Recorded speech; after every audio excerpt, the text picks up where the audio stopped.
SHOAP TV ప్రేక్షకులకి నమస్కారం. ఈనాడు స్వప్నములు అనే అంశాన్ని గురించి కొన్ని విషయాల్ని తెలియజేస్తాను.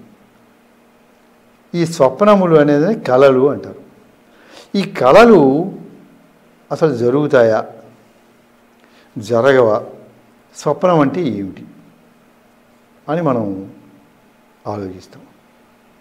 చాలామంది కొంతమంది ఏమనుకుంటారంటే కళలు ఏవి కూడా జరగవు, అవి అసత్యాలు, ఆ కళల్ని నమ్ముకుంటే ఎట్లాగా, అసలు ఈ కళలు అర్థం లేనటువంటి కళల్లో నమ్ముకుంటే మనం కళల్లోనే కలిసిపోతాం, మనం కళలంటే అంత అసత్యమే కదా అని భావిస్తూ ఉంటారు. సహజంగా భావిస్తారు.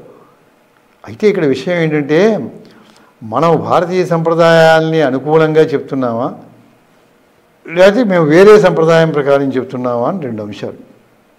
మేము ఈ భారతీయ సంప్రదాయం ప్రకారం చెప్పడం లేదు, మేము విడిగా చెబుతున్నాం అనుకున్నప్పుడు మనం అలా దానికి తగినట్టుగా చెప్పుకుంటాం. మనం అంటే మనం చెప్పేటప్పుడు ఏ సిద్ధాంతానికి అనుకూలంగా చెబుతున్నామో ఆ సిద్ధాంతానికి అనుకూలంగా మనం మాట్లాడాలి.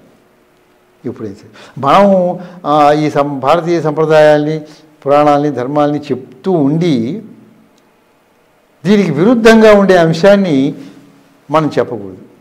ఇవి చెప్తున్నాం కనుక.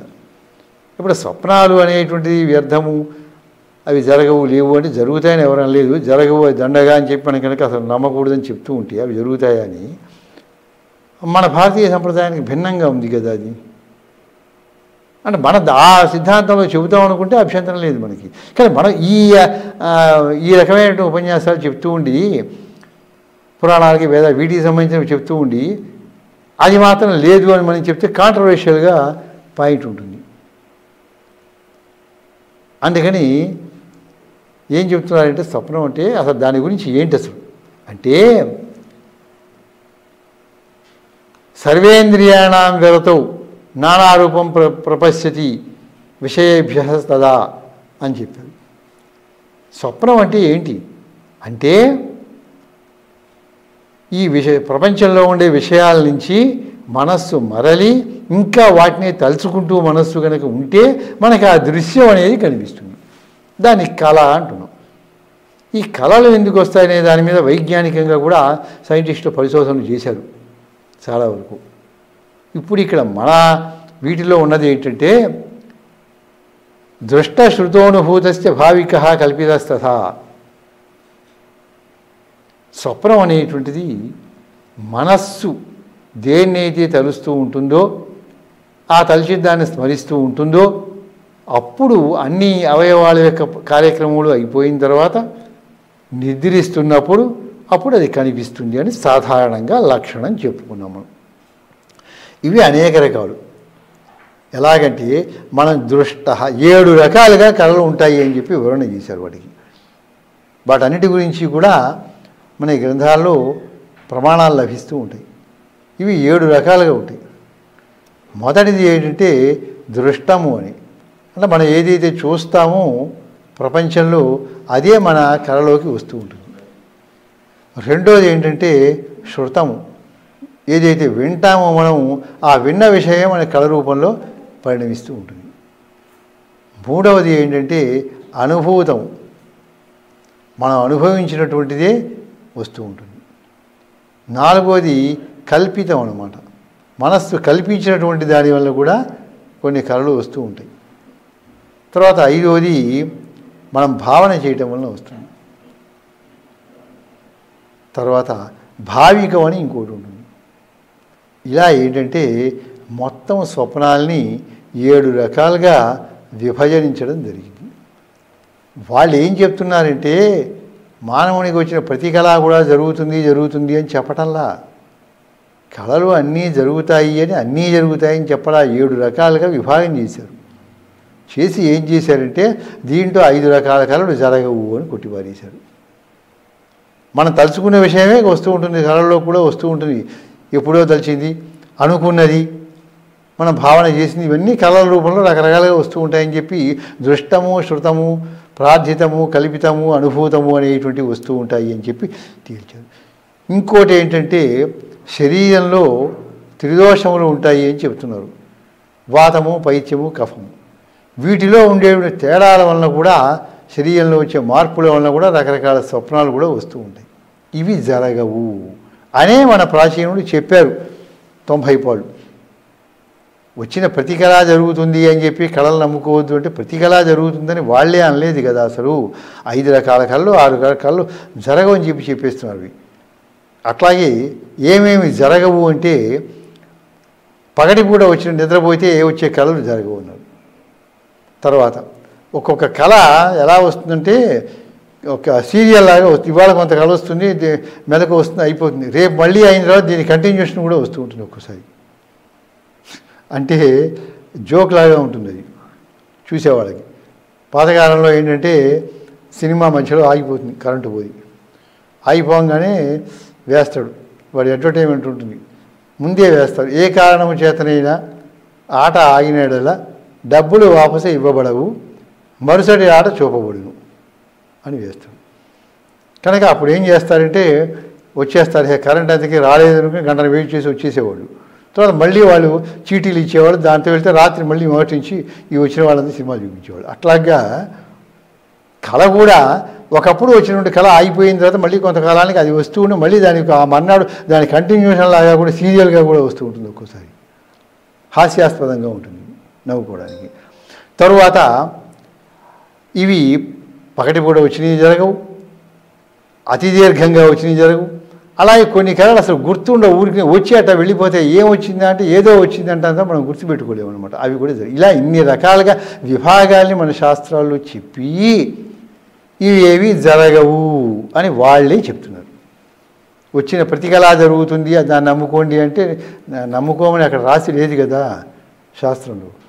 ఒకే ఒక కళ విషయంలో మాత్రం 7 రకాల కళల్లో అక్కడ మాత్రమే చెప్పారు.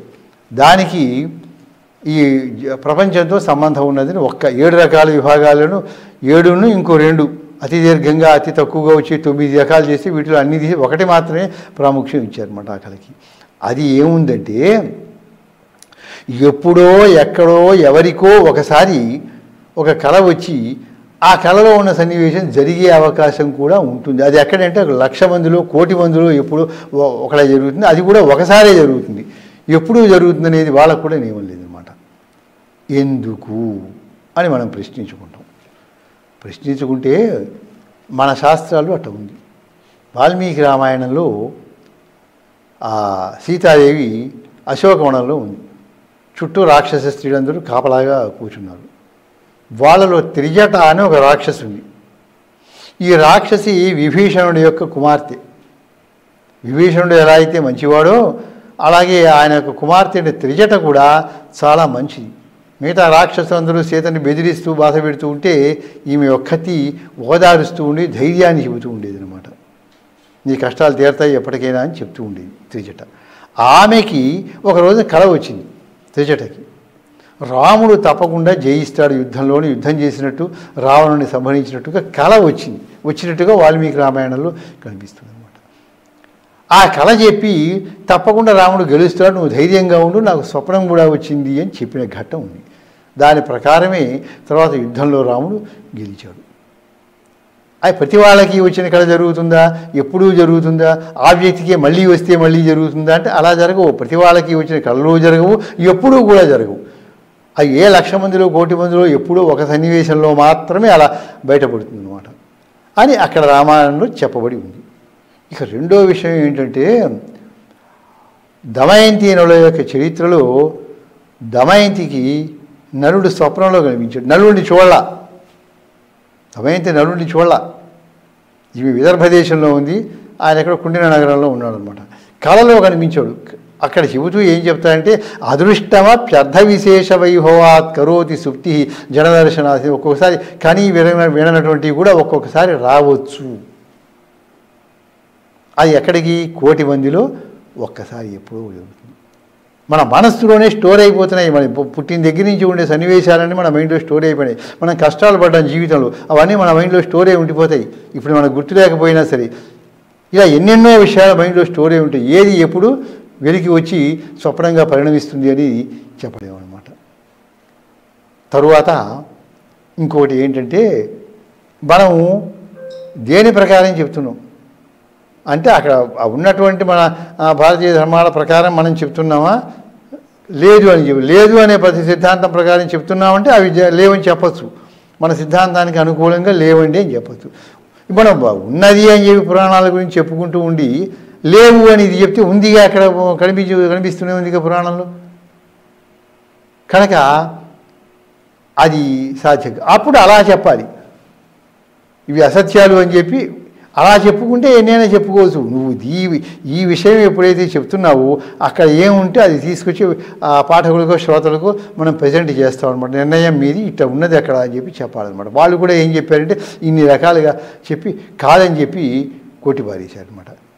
మనోహి జన్మాంతర సంగతిజ్ఞం, ఎప్పుడెప్పుడో జరిగిన సంఘటనలు ఎవరెవరితో జరిగిన సంఘటనలు కూడా మనసులో మరుగున పడిపోతే ఒక్కోసారి దెబ్బ తగిలి కానీ అనారోగ్యాలు కానీ గతం అంతా మర్చిపోతారు. మళ్ళీ ఎప్పుడో గుర్తుకొస్తుందన్నమాట అది. వీటి మీద పాశ్చాత్యులు కూడా పరిశోధనలు చేశారు చాలా వరకు. అవన్నీ కూలంకషంగా పరిశీలించుకున్నాక ఒక నిర్ణయాన్ని తీసుకోవచ్చు.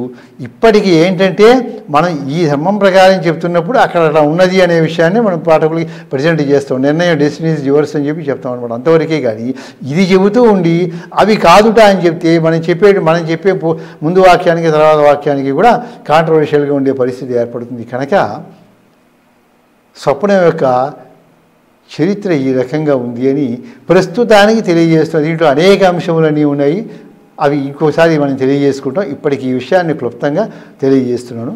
స్వస్తి.